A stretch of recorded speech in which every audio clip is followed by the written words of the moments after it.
బూతులు మాట్లాడుతున్నారు రేవంత్ రెడ్డి గారే కదా ఎక్కువ, అంతేనా కాదా? కేసీఆర్ వస్తే ఏం మాట్లాడుతాడో చూద్దాం, కానీ బూతుల రాజా అంటే ఫస్ట్ ఎవరు వచ్చేది?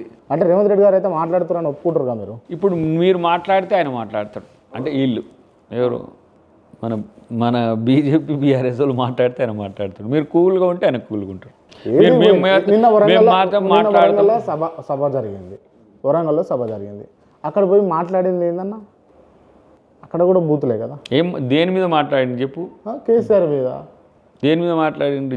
తెలంగాణ నిజంగా ఒక మాట, మనం అంటే నాకు కేసీఆర్ గారు నాకేమి ఏమంటారు వ్యక్తిగత శత్రువు కాదు, మేమేమి పరస్పరం ఎప్పుడు తలవాడి కొట్టుకున్న వాళ్ళం తిట్టుకున్న వాళ్ళం కూడా కాదు. రాజకీయంగా నా ప్రత్యర్థి అనుకుంటా, ప్రత్యర్థి అని ఆయన స్థాయి కూడా గొప్పది గుర్తుపెట్టుకొని నేను ఆయన స్థాయి అనుకోను. ఉద్యమ కాలంలో మాత్రం మాతో ఉద్యమ సహచరుడు అంటుండే.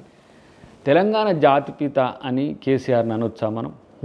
చెప్పండి, మీకేమనిపించింది? నేను వ్యక్తిగతంగానే క్రాంతిగానే వ్యక్తిగత హోదాలో జయశంకర్ సార్ను ఏం చేద్దాం? జయశంకర్ సారు ఎప్పటి నుంచి, జనార్దన్ రావు గారు ఎప్పటి నుంచి, కేశవరావు జాదవ్ గారు ఏంటి? ఇప్పుడు మనం ఒక రాజకీయ పక్షానికి నాయకులం.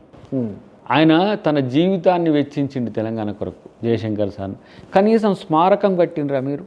స్మారకం ఈ పక్కన పెట్టి తెలంగాణ తల్లి విగ్రహాలు ఎన్నో పెట్టిండ్రు కదా మీరు రాష్ట్రం మొత్తాన.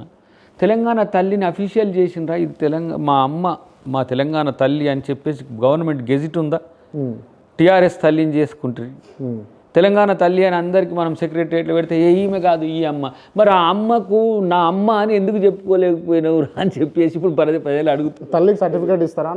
సర్టిఫికేట్ మనం ఇప్పుడు భారతమాత ఉంది, సర్టిఫికేట్ ఇచ్చుకుంటామా మనం? మరి ఇచ్చుకోలేదు, ఎందుకు గెజిట్ చేసారు? మరి మేము చేయాల్సి వచ్చింది ఎందుకంటే అఫీషియల్గా ప్రతి ఒక్కరు తల్లిగా చూడాల్సి. ఇప్పుడు అందశ్రీ గారి పాట ఉన్నది. ఒక నిమిషం ఇది చాలా వ్యాలిడ్ క్వశ్చన్. విను, మనం ప్రభుత్వం గుర్తిస్తే ప్రతి ఒక్కరు దాన్ని పాటించాల్సిన బాధ్యత ఉంటుంది. ఎందుకు అని అంటే అంత ముందుకున్నది కేసీఆర్ పెట్టింది, కేసీఆర్ అంతకు ముందున్న చరిత్రను చేంజ్ చేయాలని చెప్పేసి రేవంత్ రెడ్డి గారు తీసుకున్న. కేసీఆర్ గారు గనక ముందు తెలంగాణ తల్లిని అఫీషియల్గా డిక్లేర్ చేసి ఉంటే దాన్ని తీసేసే హక్కు ఎవరికి లేకుండే. రెండవది, అందశ్రీ గారి పాట ఉంది, జాతికి అంకితం చేసినాం, మీరు చేయలేదు అంటున్నాం, ఆయన కూడా చేయలేదు అన్నాడు పెద్ద ఆయన. ఎందుకు చేయలేకపోయిందో సమాధానం నేను అడిగినా, చాలా సన్నిహితులను అడిగినా. ఎందుకు అని అంటే దీంట్లో ఒక్క అక్షరం కూడా చేంజ్ చేయడానికి లేదు, ఒక్క లెటర్ కూడా చేంజ్ చేయదు, ఎట్లుందో అట్లా చేస్తేనే నేను ఒప్పుకుంటా, లేకుంటే లేదు అని అన్నాడు. అవును. సో అట్లా కాదు అని చెప్పేసి ఊకున్నానే తప్ప ఇంకో గీతం రాయించాలనుకుంటే రాయించటోని, కానీ రాయించకుండా ఉంచి అవకాశం ఆయనకే వదిలేసినానని క్లియర్గా చెప్పారు. అది ఆయన ఇష్టము. మేమైతే అందశ్రీ గారి పాటను మాకు రాగాలు రాకపోయినా, భావాల్లో లోతు తెలియకపోయిన పదాలను మాత్రం ప్రతి మీటింగ్లో ఆ పాటను పాడినాం మేము. ఆయన కూడా పాడిండు, కేసీఆర్ కూడా. ఒక కవి యొక్క ఆలోచనను మీరెందుకు ట్యాంపర్ చేస్తున్నారు?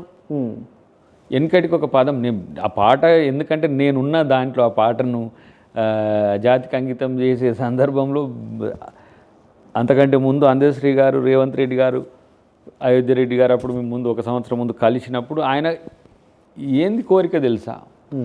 ఇట్లా తయారైండు మా సారు, ఇట్లా అయిండు, నేనంతా మీకు ఇలాంటి ఆధిపత్య ధోరణి నాకు నచ్చదు, నేను కేసీఆర్ని మాత్రం నేను ప్రశ్నిస్తా, మీకు సహకరించాలి అని అంటే కూడా అట్లీస్ట్ నా గీతానికి అన్యాయం జరిగింది, అమ్మకు అన్యాయం జరిగింది, నా అమ్మకు మీరు న్యాయం చేయాలనే కోరిక తప్పితే ఏమీ కోరలే. అక్కడ